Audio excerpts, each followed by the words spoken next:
ابھی کے پاکستان میں، پولیٹیکل پاکستان میں، اور بعد میں نہیں رہا، وہ دریائے بیاس ہے. دریائے بیاس کا بھی جو پرانا راستہ ہے وہ پنجاب میں سے ہی ہوتے ہوئے راوی کے ساؤتھ اور ستلج کے نارتھ میں آ کے تو وہ بھی چناب میں گرتا تھا. لیکن وہ جو راستہ ہے آلدو کہ اس کے اوپر دریا جو ہے اس نے پہلے سے ہی چلنا بند کر دیا تھا، لیکن جو ادھر کے لوکلز ہیں وہ بتاتے ہیں کہ جب کبھی بھی برسات زیادہ ہوتا تھا تو اس پارٹ میں پانی آتا تھا. یعنی وہ ایک نیچرل سسٹم کا حصہ تھا کہ ٹھیک ہے، اس کو ہم ہائیڈرولوجیکل ٹرمز میں کہتے ہیں کہ بیاس واز کیپچرڈ بائی ستلج. پہلے یہ چناب میں گرتا تھا، پھر اس نے ستلج میں گرنا شروع کر دیا. لیکن وہ جو راستہ تھا وہ تھا. اب وہ راستہ جو ہے جہاں سے دریا گزرتا وہ نارملی لو لائنگ ہے. اسی طرح سے جو انڈیا نے راوی اور چناب کو بند کیا ہماری مرضی سے انڈس واٹر ٹریٹی کے تحت، تو وہ بھی دریا کا لو لائنگ ایریا تو تھا. اور ابھی جو سیلاب آئے ہیں دریا نے اپنے پرانے راستے پہ واپس آیا ہے. اگر آپ سیٹلائٹ امیجز دیکھیں تو کہیں پہ بھی دریا کسی شہر میں کسی آبادی میں نہیں گیا. آبادیاں دریاؤں کے راستے میں آ کے بنی ہیں، شہر دریاؤں کے راستے میں آ کے بنے ہیں. دریا یہ کوئی ایسا ان یوزول فلڈ نہیں تھا 2025 کا، یہ انپریسیڈنٹڈ بھی نہیں تھا، ان یوزول بھی نہیں تھا. ہاں نارمل سے تھوڑا سا ہائر سائڈ پہ تھا، اور اس نے بتا دیا کہ بھئی دریا کا یہی راستہ ہے. تو بیسیکلی وہ جو مسعود کہہ رہے ہیں کہ پنجاب کے لوگ بھول گئے دریاؤں کو، وہ درست فرما رہے ہیں. کیونکہ پنجاب میں لوگوں کو یہاں سے نکال دیا گیا، دریاؤں کے لوگوں کو دربدر کیا گیا، اور اس کی جگہ کینال کمانڈ اور کینال کالونیز بنائی گئیں. اور ان کینال کمانڈز اور کینال کالونیز میں مختلف جگہوں سے لوگوں کو لا کے بسایا گیا. اس لیے جب آپ کسی پنجاب کے اسپیشلی کینال کالونی کے گاؤں میں جاتے ہیں تو وہ لوگ پانی سے سینسٹیو اتنے ہی ہیں، اس حد تک ہی ہیں کہ وہ کینال کا پانی ان کو ملے گا کہ نہیں ملے گا، وارہ بندی ہوگی کہ نہیں ہوگی. اور اسی چیز پہ ان کی ساری جو ہے ثقافت، جو اس وقت کی ماڈرن پچھلے 200 سال کی ثقافت ہے، وہ اسی پہ بیس کرتی ہے. ان کا دریا کے ساتھ تعلق، وہ سسی مائی وال کی کہانی، وہ راوی کی کہانیاں، وہ ستلج کی کہانیاں، وہ تقریباً ایلیمینیٹ ہو گئی ہیں پنجاب میں سے. لیکن خدا کا شکر ہے کہ سندھ میں قائم ہے، سندھ کے ڈیلٹا میں قائم ہے، کیونکہ آج بھی سندھ کے لوگ جو ہیں دریا کے ساتھ زیادہ کنیکٹڈ ہیں. پنجاب کی سائڈ پہ آپ جائیں تو ستلج کی ایک بیلٹ ہے، اس میں لوگ دریا کے ساتھ بہت کنیکٹڈ ہیں. انہوں نے ڈھول کی تاپ پہ اس سال دریا کو ویلکم کیے کہ ہمارا دریا واپس آ گیا. دوسرے جو آپ کے یہ جو بیلٹ ہے، آپ کی تونسا والی بیلٹ ہے، اس بیلٹ کے لوگ ہیں، یہ بھی سرائی کی بیلٹ بنتی ہے، ادھر کے لوگ ہیں وہ آج بھی دریاؤں کے ساتھ کنیکٹڈ ہیں. تو یہ کنیکشن جو ہے یہ ختم ہو گیا، اور اس کنیکشن کو ریوائیو کرنے کی ضرورت ہے. ہمیں اس چیز کو سمجھنے کی ضرورت ہے کہ دریائے سندھ کس طرح چلتا ہے. ابھی نصیر صاحب بات کر رہے تھے کہ وہ ایران میں کیا ہو رہا ہے. ایران میں جو کچھ بھی ہو رہا ہے وہ ایرانین کے حساب سے ہو رہا ہے، ایران کے دریاؤں کے حساب سے ہو رہا ہے. ایران میں انڈس نہیں ہے. ہم ایران کا ماڈل پاکستان پہ نہیں لگا سکتے. مسعود نے ذکر کیا یورپین دریاؤں کا، نہ ہم یورپین دریاؤں کا ماڈل انڈس کے اوپر لگا سکتے ہیں. ہمارے ساتھ مسئلہ یہ رہا ہے کہ ہم نے اپنے دریاؤں کو نہ پڑھا، نہ سمجھا، نہ سمجھنے کی کوشش کی. ہمیں کوئی انگارٹا ٹامبول بوائے باہر سے آ کے کہتا ہے کہ تم ایسے کر دو، ہم ویسے کرنا شروع کر دیتے ہیں. ابھی ایک ریسنٹ ایونٹ ہوا ہے اسلام آباد میں، اس میں وہ بتا رہے تھے کہ جناب آپ کے دریا جو ہیں وہ کیوں خراب ہو رہے ہیں، کیونکہ افریقہ میں بچے جو ہیں وہ ریت میں سے نکال کے پانی پی رہے ہیں. ان کی تصویریں دکھائی جا رہی ہیں اس ایونٹ میں. کوئی پریٹوریا کی مثال دے رہا ہے. بھئی نہ ہم پریٹوریا ہیں، نہ ہم انگلینڈ ہیں، نہ ہم یورپ ہیں، نہ ہم ایران ہیں. ہمیں اس وقت تک اس چیز کی سمجھ نہیں آئے گی جب تک ہم انڈس کو نہیں سمجھیں گے. انڈس میں اتنا زبردست سسٹم ہے پانی کی پروویژن کا قدرت کی طرف سے کہ ہم کہتے ہیں کہ climate change is a blessing. Climate change زیادہ پانی لے کے آئے گا، اور کلائمیٹ چینج بیچ میں پانی کے زیادہ گیپس بھی پروڈیوس کرے گا. لیکن یہ سارا جو پانی کو زیادہ لانا اور کم لانا ہے، یہ سب کچھ ایٹماسفیئر میں ہو رہا ہے. ہمارے پاس ایٹماسفیئر کے ساتھ گلیشیل سسٹم بھی ہے، جو دنیا کے کسی اور دریا میں نہیں ہے اتنا بڑا گلیشیل سسٹم جتنا ہمارے پاس ہے. تو ہم نے اس کو سمجھنا کہ وہ گلیشیل سسٹم کلائمیٹ کے وہ ایٹماسفیئرک سسٹم کے مقابلے میں بہت سٹیبل ہے. وہ اگر کم بھی ہو رہا ہے تو آہستہ آہستہ کم ہو رہا ہے، ایک دم نہیں کم ہو جائے گا یا ایک دم نہیں بڑھ جائے گا. پھر اس کے ساتھ ہمارا ایک سنو میلٹ کا سسٹم ہے، وہ بھی اپنی جگہ پہ قائم ہے. ابھی بھی ہمارے پہاڑ اتنے اونچے ہیں، کچھ بھی ہو جائے ہر سال برف باری ہوتی ہے. ابھی بھی برف پڑ رہی ہیں وہاں پہ.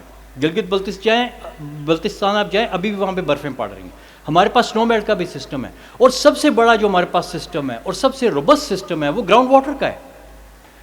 ان دریاؤں کا جو چلنے کا راستہ ہے، آپ سب لوگوں نے دیکھے ہوئے پاکستان کے دریا جو دنیا کے تمام دریاؤں سے مختلف ہیں، وہ کہیں سے 20 کلومیٹر چوڑا پارٹ ہے، کہیں سے 6 کلومیٹر چوڑا پارٹ ہے. کم سے کم بھی جو چوڑا پارٹ ہے وہ 1.5-2 کلومیٹر کا ہے.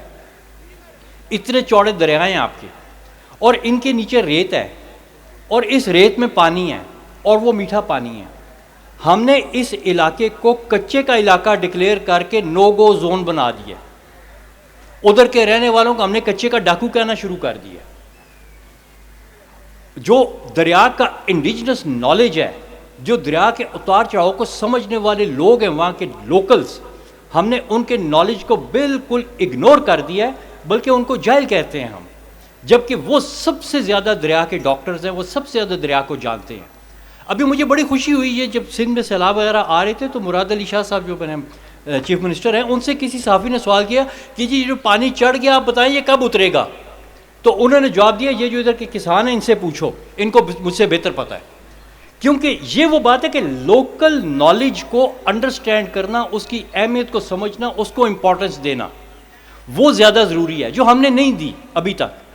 جس دن ہم نے یہ چیز سمجھ لی کہ لوکل جو دریا کے ساتھ رہتا ہے وہ دریا کو بہتر جانتا ہے، وہ بہتر سمجھتا ہے، اور اس کا نالج مین سٹریم پلاننگ میں آنا چاہیے، اور اس کے نالج کو اگنور کر کے کسی قسم کا کوئی پروجیکٹ نہیں ہونا چاہیے. اس وقت تک ہم یہی ٹامک ٹوئیاں مارتے رہیں گے جو ابھی تک مار رہے ہیں، اور کبھی بھی ہمارے مسائل کا حل نہیں نکلے گا.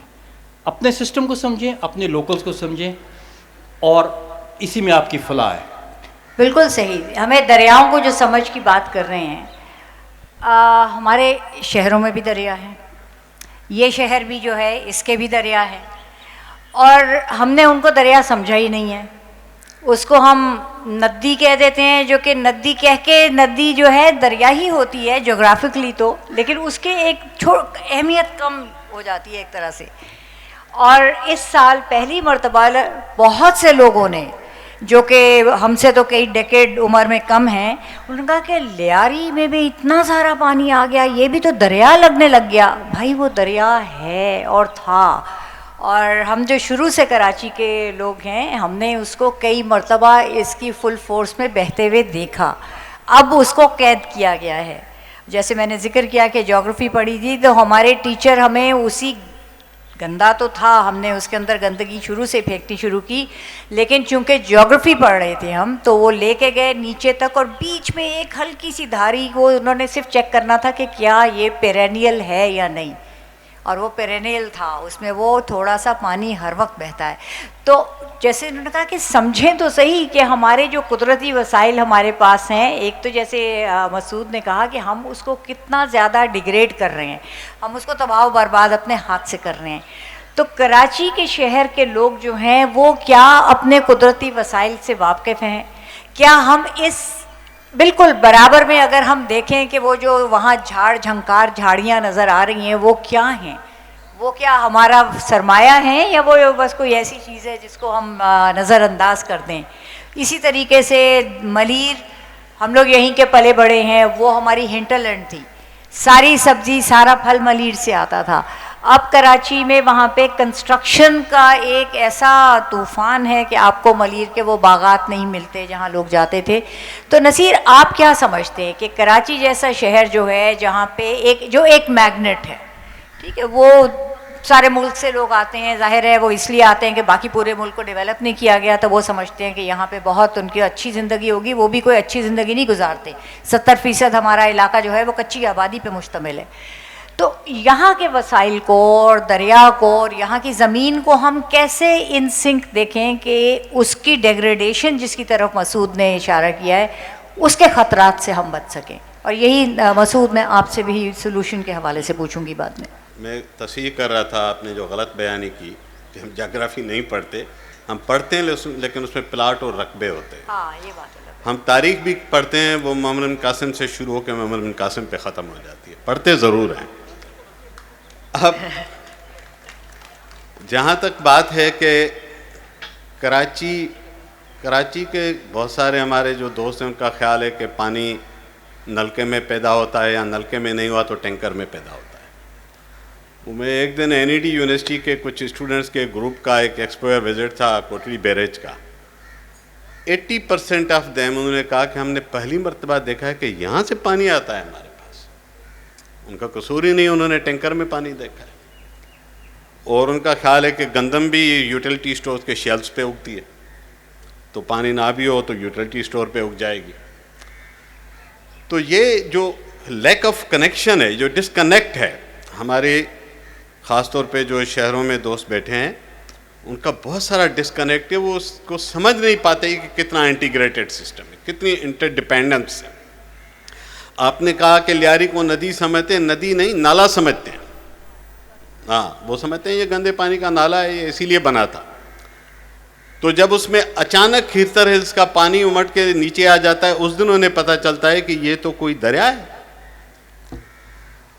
اچھا, اب آتے ہیں کہ کراچی کی ولنریبلٹی کئی طرح کی ہے. جس طرح کہ اگر انڈس میں پانی نہ ہو یا کم ہو, یہ لاسٹ ایئر جتنے نئے کینالز کی بات ہو رہی تھی تو ہمارے کئی دوست, بہت سارے دوست ہیں, ہم شہر میں پلے بڑے ہیں, یہ ہمارا ہی شہر ہے, اتنے دوست ہیں یہاں پہ, تو وہ اتنے لاتعلق تھے. ان کا خیال تھا کہ یہ پانی اگر چولستان کی طرف جائے گا تو چلو شاید نوشہر و فیروز اور ٹنڈولا یار کے کھیتوں میں پانی نہیں جائے گا, خیر کی بات ہے اور کیا ہوگا. تو مجھے ان کو سمجھانا پڑتا تھا کہ آپ کا 85% پانی کوٹلی بیریج سے آتا ہے, انڈس سے. اس شہر کا 85% پانی سندھو دریا سے آتا ہے. 10-15% آ جاتا ہے ہب ڈیم سے, اگر اس میں پانی ہو, بارشیں ٹھیک ہوں, ورنہ تو ڈپینڈنس ہے ہی انڈس پہ اس شہر کی. تو اگر انڈس لائف لائن ہے نا پورے پاکستان کی, آپ رائٹ فرام چترال گلگت جہاں سے کنیکٹ کریں, without Indus this country is meaningless, all of us are meaningless. تو اس کنیکشن کو ہمیں سمجھانا پڑے گا. کراچی کی ولنریبلٹی ایک اور طرح سے میں بتا دوں, ایک تو ڈائریکٹ پانی کی اس پہ جو ریلائنس ہے وہ اس پہ. دوسرا, اگر ڈیلٹا کی طرف پانی کم جاتا ہے اور ڈیلٹا کا ایکو سسٹم ڈیگریڈ ہوتا ہے, جو کہ ہو رہا ہے, ہوتا نہیں ہے بلکہ ہو رہا ہے اور برسوں سے ہو رہا ہے, کیا خطرات ہوتے ہیں؟ فار ایگزامپل, اگر ڈیلٹا میں سلٹ کم جائے, ذہن میں رکھیے گا کہ ڈیلٹا میں پانی کا جانا جتنا امپورٹنٹ ہے اتنا ہی سلٹ کا جانا امپورٹنٹ ہے. وہی سلٹ ہے جو ایک بیڈ بناتی ہے جس کے اوپر مینگروز کا ایکو سسٹم بنتا ہے, اور جب وہ نہیں بنتا تو مسعود لوہار کو آ کے شہر کے بیچ میں جنگل بنا کے دینا پڑتا ہے, کیونکہ وہ جنگل تو ختم ہو گیا جو نیچرل پروسیس سے بن رہا تھا. اور یہ مینگروز کا ایکو سسٹم ہے. مینگروز کی خوبی کیا ہے؟ 80-90% جو ویو انرجی ہے اس کو یہ ایبزارب کرتا ہے. اور ہم جس ساحل پہ بیٹھے ہیں یہ فالٹ لائن کے ساتھ ہے, ذرا اس لنک کو سمجھیں. اور اگر خدا نخواستہ یہاں سائیکلون آ جائے, جو کہ آتے رہتے ہیں, اور اس کی فریکوینسی کتنی بڑی ہے, پچھلی پوری صدی میں جتنے سائیکلون اس کوسٹ کے آس پاس سے گزرے ہیں اتنے ہی سائیکلون صرف اس صدی کے پہلے 25 سال میں گزر چکے ہیں. Risk level is very high. Abdullah Shah Ghazi کب تک مقابلہ کرے گا؟ اس کا ارلی وارننگ سسٹم ہو سکتا ہے کبھی فیل نہ ہو جائے. تو سونامی 1945 میں آیا, اس وقت عبداللہ شاہ غازی کے مدار پہ بھی ارلی وارننگ سسٹم اتنا ایفیشنٹ نہیں تھا, تو آ گیا. اور اس زمانے میں یہاں پہ 4-5 ہزار لوگوں کی اموات ہوئی, جبکہ یہاں پاپولیشن بھی نہیں تھی. تو we are sitting along the fault line. یہ جو نیچرل شیلڈ ہے مینگروز کی, یہ سب سے بڑی پروٹیکشن ہے اس شہر کے لیے. اگر یہ ویک ہوتی ہے اور خدا نخواستہ یہاں کوئی لینڈ فال ہو جائے کسی سائیکلون کا, I don't want even imagine کہ یہاں پہ کیا حشر ہوگا. ابھی آپ نے فلپینز اور ویتنام کے حالات دیکھے, شاید آپ لوگوں نے کچھ ٹی وی پہ یہ جھلکیاں دیکھی ہوں, کس قدر ڈیوسٹیشن ہوئی ہے وہاں پہ کیٹیگری 5 کے ایک سائیکلون کی وجہ سے. تو یہ ہول کوسٹ لائن اور باقی کوسٹ لائن پہ تو پاپولیشن ہے. 99 میں بدین ان کا ضلع ہے, مسعود سے پوچھیے اس زمانے میں وہاں پہ کیا حشر نشر ہو گیا. میرا خیال ہے 500-700 ہزار لوگ آج تک ٹریس ہی نہیں ہو کہ کتنی لاشیں ہیں, کہاں گئے لوگ. ایک جو 1.5-2 کروڑ 2.25 کروڑ پتہ نہیں کتنی آبادی کا ایک سب سے بڑا شہر ہے, اس کی vulnerability is really something to worry about. اور اس کی natural protective shield day by day vanish ہو رہی ہے. تو اگر انڈس میں پانی ہوگا تو کراچی کی کوسٹ لائن اور کراچی کا شہر سیف اینڈ سیکیور ہوگا. یہ ہمیں اپنے یہاں جو دوست رہتے ہیں ان کو یہ کنیکشن سمجھنا چاہیے. Thank you very much. بہت شکریہ. اور نصیر نے بہت برمحل اس وقت مسعود کی اس کاوش کا ذکر کیا جو انہوں نے کوسٹ لائن پہ بالکل جو ایک جنگل اگایا ہے. وہ جن کو نہیں سمجھتی کہ یہ اس زمین کو کیا خطرات تھے, وہ لینڈ فل تھی. لینڈ فل بھی نہیں تھی, ڈمپنگ سائٹ تھی. لینڈ فل تو باقاعدہ ایک سائنٹیفک طریقے سے بنائی جاتی ہے نا. ڈمپنگ سائٹ تھی, وہاں صرف کچرا تھا, اور وہاں انہوں نے جنگل اگایا ہے جو کہ آپ کی ایک پہلی دفاعی لائن ہوتی ہے آپ کے ساحلی کی. تو اس طرح کے سلوشنز کی ہمیں بہت ضرورت ہے. آپ اسی طرح سے کوئی آپ کے موٹیویشنل ریمارکس اگر اس سلسلے میں ہوں, کوئی solution giving in call to action, اور اس کے بعد ہم کچھ سوال جواب لے لیں گے. شیخ سعدی کا کتاب کی 2 کتابیں ہیں, گلستان اور بوستان. اس میں ایک ان کی پوئم ہے, چنا خشک سالی اندر دمشق یاراں فراموش کردند عشق. کہ جب خشک سالی آتی ہے تو لوگ عشق کرنا بھی بھول جاتے ہیں. اور پھر وہ شیخ سعدی اس میں لکھتا ہے تمثیل میں کہ سارے زمین کے چشمے سوکھ گئے سوائے یتیم کے آنسوں کے. جو میں نے ایفرٹ کی یا جو بھی کیا, it was basically an effort in a country. وہ کہتے ہیں کیا پوچھتے ہو میرے کاروبار کا, اندھوں کے شہر میں آئینے بیچتا ہوں. لیکن ہیونگ سیڈ دیٹ, میں صرف یہ گزارش, I see many notable person sitting here, ٹھیک ہے, and we are in our last wave of life. I am 57, he is younger than me. Doctor صاحب میں be younger more than me. I am older than all of you. But we don't want to die a failure being the sons of Indus. Indus cannot be run or governed by people born in Europe. اب کراچی بھی آ جاتے ہیں. میں بول دیتا ہوں, پھر لوگ ناراض بھی ہو جاتے ہیں. دس کنٹری از بیسیکلی, وہ ایک مووی ہے اس کی نام بھول رہا ہوں, اس میں وہ کہتا ہے کہ وہ جب ٹیکٹونک پلیٹ ساری الٹی سیدھی ہو جاتی ہیں تو وہ کہتا ہے کہ یہ are you talking about that plant which is pile of rubble. یہ کیا مطلب, یہ ٹوٹلی کمپرومائزڈ سٹی ہے. یہاں جو لوگ رہ رہے ہیں, آئی تھنک 3 کروڑ تو یہ آفیشیلی کہتے ہیں, لیکن یہ 3.5 کروڑ لوگوں کا شہر ہے. یہاں نہ ایگزٹ کا پتہ ہے نہ انٹری کا پتہ ہے. آپ if you move from one place to the place. میں صرف آخری بات آپ سے یہ کہنا چاہ رہا ہوں کہ یہ صرف انڈس یا پانی کا معاملہ نہیں ہے, یہ معاملہ ایک پورے پیراڈائم کا ہے. وہ پیراڈائم یہ ہے کہ یہ چاہتے ہیں کہ ریئل اسٹیٹ جو ہے, if you travel from Karachi to Islamabad by road, you hardly find any place which is vacant. It seems like یہاں سے کراچی سے حیدرآباد جاؤ تو ایک شہر ہے, حیدرآباد سے سکھر جاؤ تو ایک شہر ہے, سکھر سے آپ اسلام آباد جاؤ تو ایک شہر ہے. کہیں چھوٹے موٹے بیچ میں ادھر بھی وہ جھنڈیاں لگی ہوتی ہیں کہ یہاں بریلس بنے گی. یہ پیراڈائم اس ملک کو ختم کر دے گا. دس از اے ہاتھ جو ہمارے ساتھ ہاتھ ہو رہا ہے. اور میں پرسنلی اس بات میں بلیو کرتا ہوں کہ when this apocalypse happened 5,000 years ago, when the Mohenjo-daro and other Indus valleys, total Indus civilization got collapsed, was when then there was so much rain that there was no place. And you know, interestingly, جو زمین بچی تھی وہ پتہ ہے کون سی تھی؟ کراچی تھی. یہ جو ابھی جوناتھن مارک کنوائر نے یہاں پہ گڈاپ میں جگہ ڈھونڈی ہے جہاں پہ انہوں نے انڈس ویلی سویلائزیشن کا جگہ ڈھونڈی ہے. پھر دین ہی کیم ٹو می کہ یار وہ شیلز دکھاؤ جس شیل سے یہ چوڑیاں بناتے تھے. تو میں لے گیا سمندر پہ, تو وہی شیلز اس کو مل گئے. کہنے کا یہی شیلز ہیں جس سے یہ چوڑیاں بناتے تھے. تو جب انڈس ویلی میں پانی بہت زیادہ آ گیا and people started living in boats, the only place where there was no water was Karachi.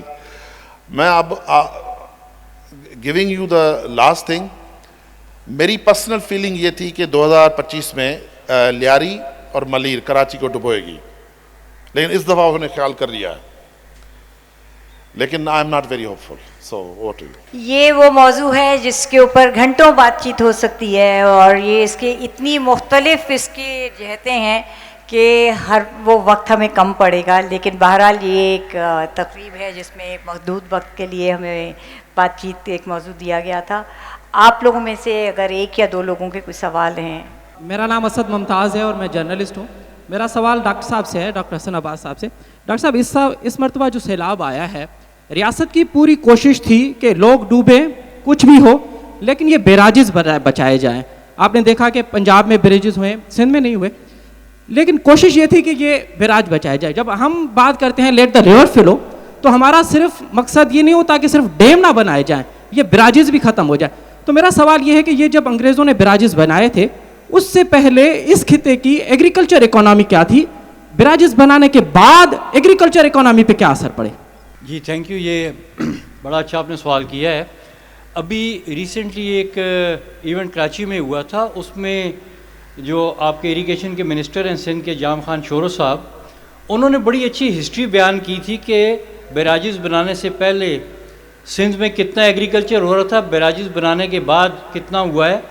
اس سے پہلے اننڈیشن کینالز ہوتی تھیں, اننڈیشن کینالز کو لمبے لمبے سینکڑوں کلومیٹر کے بند لگا کے بند کر دیا گیا, اور انہی اریگیٹڈ ایریاز کے بیچ میں وہ بیراج سے نکلنے والی کینال ڈال دی گئی, تو فرق کوئی خاص نہیں پڑا. سندھ میں تقریباً اس سے پہلے بھی وہ بتا رہے تھے مورلیس اتنی ہی اریگیشن ہو رہی تھی جتنی اس کے بعد ہوئی ہے. اور جہاں تک آپ نے یہ بات کی ہے کہ جو بیراج کو بچانا اور لوگوں کو ڈبونا, تو یہ چیز کوئی نئی نہیں ہے. یہ ایکچولی جو آپ کو وہ جو بھی مسعود بھی بات کر رہے تھے اور باقی لوگ بھی بات کر رہے ہیں کہ جو آپ کو یہ سو کالڈ ڈیولپمنٹ جنہوں نے کر کے دی ہے نا, وہ ادھر کے لوگ نہیں ہیں, وہ باہر سے آئے ہیں اور انہوں نے اپنا بزنس جہاں پہ اسٹیبلش کیا ہے, وہ ان کا ایسٹ ہے جس سے ان کو ڈائریکٹلی اور انڈائریکٹلی پیسہ مل رہا ہے. اس لیے وہ کہتے ہیں کہ یہ ایسٹ یہاں پہ لگا رہنا چاہیے. یہ ان کے ایسٹس ہیں, ان کی بلا سے لوگ ڈوبے مریں ان کو اس سے کوئی فرق نہیں پڑتا, ان کا ایسٹ سیف رہنا چاہیے. آپ کو ڈیمز بنا کے دیے گئے, بیراج بنا کے دیے گئے, ہر اس طرح کے اسٹرکچر کے ساتھ ایک مینول ہوتا ہے, اور وہ مینول جو ہے ادھر کے مینیجر کی بائبل ہوتی ہے, وہ اس سے دائیں بائیں نہیں ہو سکتا. اور یہ صرف ادھر کے نہیں ہے, یہ ہمارے اکراس دا بارڈر انڈیا میں بھی یہی حساب ہے. ڈیمز اور بیراجز کے مینول میں لکھا ہوتا ہے کہ کسی بھی ناگہانی صورت میں اسٹرکچر کو بچانا از دی فرسٹ پرائیورٹی. اگر لوگوں کو آپ ایویکویٹ نہیں کر سکے اور اسٹرکچر کے اوور ٹاپ ہونے کا خطرہ بڑھ رہا ہے, تو لوگوں کو بھول جائیں, پہلے آپ اسٹرکچر کو بچائیں. اس کو کہتے ہیں کولیٹرل ڈیمیج. کولیٹرل ڈیمیج یہ ہے کہ ڈیم بچاؤ, لوگ بھلے مر جائیں.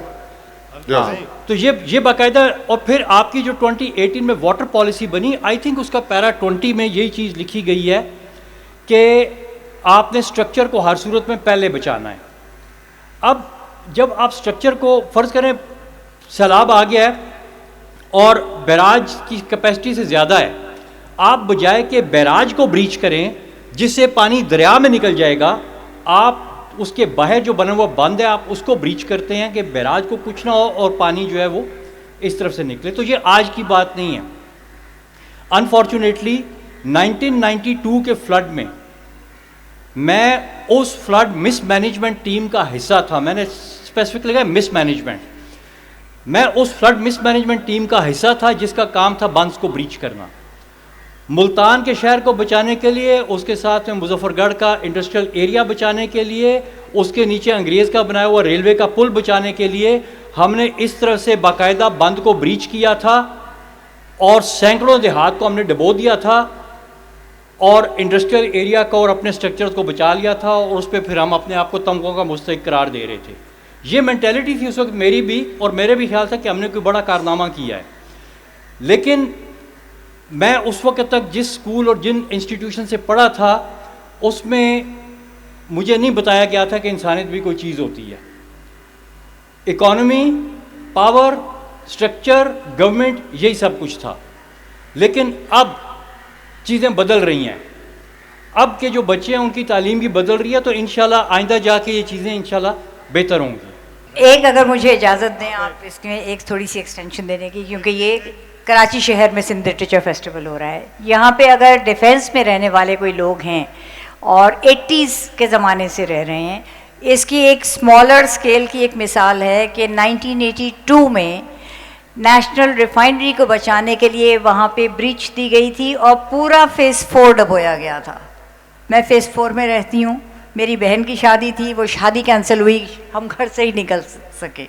سو یہ جو تھنکنگ ہے, آپ بالکل صحیح کہ یہ تھنکنگ کا مسئلہ ہے, اور انسانیت کی جب اہمیت ہوگی زیادہ دوسری چیزوں سے تو پھر شاید یہ چیزیں نہیں ہوں. ایک سوال اور صرف لیں گے ہم. آپ ڈاکٹر صاحب, آپ نے ابھی حیدرآباد پریس کلب میں ایک پروگرام کیا تھا, اس میں ایک آپ نے بات کی تھی, ابھی نصیر صاحب نے کیا. دیکھیں پاکستان میں پانی تو وہی ہے جو ہے. ابھی ہمارے حکمرانوں کی یا کسی کو ناقص پالیسی کی وجہ سے آدم شماری ہماری 8 گنا زیادہ بڑھ رہی ہے جو پہلے تھی. تو اس صورتحال میں جو پانی کی مینجمنٹ کی آپ نے حیدرآباد میں بات کی, کیا ہم مستقبل میں پینے کے لیے یا زمینوں کے لیے پانی کی راشننگ میں جائیں گے؟ پانی بھی راشن کے ذریعے, مینجمنٹ کے ذریعے ملنا اس طرح کا جو ہمارے حکمرانوں کی نااہلی ہے. تو جس طرح آبادی بڑھ رہی ہے, پانی کی جو کم ہوگی تو پھر ہم کس طرح پانی کا مینجمنٹ کیسے کریں گے؟ جناب آپ مجھے بتائیں کہ آنکھوں سے پانی ابھی نکل رہا ہے؟ تو آپ جواب دیں نا. نہیں, میں آپ سے سوال پوچھ رہا ہوں. ہاں کہ ابھی بھی جب ہم روتے ہیں تو آنکھوں سے پانی نکلتا ہے نا. جی جی. اور جب کھانا آ جاتا ہے یا اچار آ جاتا ہے تو بھی پانی آ جاتا ہے نا. جی. پانی جو ہے نا یہ ڈائریکٹ اللہ سے ریلیٹڈ ہے. یہ کوئی ورلڈ بینک نہیں طے کر سکتی یا کوئی اور نہیں طے کر سکتا. آپ کا جو نہیں ڈاکٹر صاحب نے حیدرآباد میں ڈاکٹر صاحب کے لیے کہہ رہا ہوں, لیکن میں آپ کو میں تھوڑا یہ پیراڈائم سمجھا رہا ہوں کہ پانی, وہ بابا بلے شاہ کا ہے نا کہ مٹی حکم کریں دی ہزار, لیکن بابا بلے شاہ نے کچھ اور جگہوں پہ یہ کہا ہے کہ جو پانی ہے نا یہ ایکچوئل ڈیسیجن میکر ہے. پانی آپ کی ڈیسیجن نہیں لیتا, پانی خود ڈیسائیڈ کرتا ہے. ڈاکٹر صاحب آپ نے جو حیدرآباد میں کہا تھا وہ وہی جواب ادھر دے دیں, وہ سمجھائیں ہمیں. جی تھینک یو. پانی کی راشننگ تو اس وقت ہو رہی ہے. یہ وارہ بندی کیا ہے؟ پانی کی راشننگ ہے نا. اس کے بعد میں پانی کو ڈیوائیڈ کیا ہوا ہے, میرا پانی, تیرا پانی, اس کا پانی, اس کا پانی, پنجاب کا پانی, سندھ کا پانی, ہندوستان کا پانی, پاکستان کا پانی, اب بیچ میں ایک افغانستان کا پانی بھی شامل ہو رہا ہے. تو جب تک آپ پانی کو جو ہے وہ تقسیم کرتے رہیں گے تو آپ آپس میں تقسیم رہیں گے. جس دن آپ کو یہ سمجھ آ گئی کہ پانی ایک ہی ہے اور یہ سب کا ہے اور یہ سانجھا ہے, تو نہ راشننگ کی ضرورت پڑے گی, دریا بھی بہیں گے اور لوگ بھی متحد رہیں گے. اور بیسیکلی آپ کو انڈس نے بہت بڑی ایک سٹوریج بنا کے دی ہوئی ہے. میرے خیال میں آپ کا مقصد اس سٹوریج کا میں ذکر کر دوں. انڈس میں ایک بہت بڑی سٹوریج ہے جو ان دریاؤں کے نیچے ریت ہے, اس ریت کے بیچ میں پانی ہے. وہ پانی کوئی استعمال نہیں کر رہا, ہماری پلاننگ کا حصہ نہیں ہے, ہمارے کلچر کا حصہ نہیں ہے. وہ پانی تقریباً 400 ملین ایکڑ فٹ ہے, ایک بہت محتاط اندازے کے مطابق, جس کی کوالٹی ایسی ہے کہ آپ ڈائریکٹ پی لیں. ہم نے ٹیسٹ کیے ہیں اس کے اوپر, باقاعدہ ہم نے اس کے اوپر ریسرچ کی ہے. 400 ملین ایکڑ فٹ کی آپ کے پاس سٹوریج بنائی ہے. آپ نے صرف اور صرف اپنے لوگوں کو اس سٹوریج کے ساتھ ایک دفعہ کنیکٹ کر دینا ہے. اور 400 ملین ایکڑ فٹ کتنا ہے؟ آپ کے پورے انڈس کا جو ایک سال کا فلو ہے وہ 150 ملین ایکڑ فٹ ہے. آپ کے پاس 3.5 سال کی سٹوریج اس طرح سے قدرت نے بنا کے دی ہوئی ہے کہ 3 سال تک ایک بوند پانی کی نہ گرے آسمان سے تو بھی آپ کی وہ سٹوریج جو ہے وہ استعمال آپ کرتے رہیں. دوسرا یہ کہ آپ کے گلیشیئر چاہے بارش ہو نہ ہو انہوں نے گرمیوں میں پگھلنا ہوتا ہے. انڈس کا سسٹم تو اتنا زبردست قدرت نے بنایا کہ اس جیسا روبست دریائی دنیا میں کوئی نہیں ہے. ہم نے اگین میں اسی بات پہ آؤں گا کہ اگر آپ انڈس کو سمجھیں اور اپنی مین سٹریم مینجمنٹ میں انڈس کو ایز انڈس ڈیل کریں, انڈس کو کولوراڈو ریور نہ بنائیں, انڈس کو تیمز یا ڈینیوب نہ بنائیں, انڈس کو ایز اے انڈس بنائیں اور سمجھیں, تو آپ کبھی بھی فیل نہیں ہوں. بہت بہت شکریہ.